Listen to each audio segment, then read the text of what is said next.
Hors de ma gorge qui pue, roule le souvenir du rire, car sous leur jupe, les anges qui tombent ont un sexe infâme et composite et qui crachent des grenades.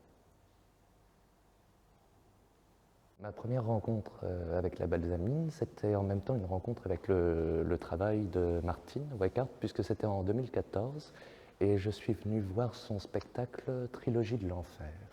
Ce que j'avais beaucoup apprécié, c'était notamment, entre autres, il y avait tout, le jeu, la scéno, la musique, mais c'était le chapitrage, les 3 chapitres en dessous de l'enfer, l'amour, l'enfer, l'alcool, au-dessus de l'enfer, la guerre.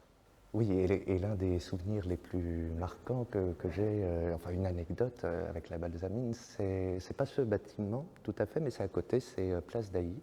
Je me suis rendu compte, parce que après avoir découvert le lieu, j'y suis allé bien des fois, je me suis rendu compte qu'en descendant du bus, quand on est Place d'Ailly, quand on tourne la tête, on voit l'Atomium. Ça m'avait plu. Et un autre souvenir, après, c'est vrai qu'en y repensant, c'était, j'ai découvert la balsamine grâce à la trilogie de l'enfer de Martine en 2014. Et 4 ans plus tard, grâce à la balsamine, j'ai pu présenter mon premier spectacle en dehors de l'école, qui était un hommage à la trilogie de Martine et qui s'appelait Trilogie de Rome. Pour moi, la balsamine, c'est le grand plateau.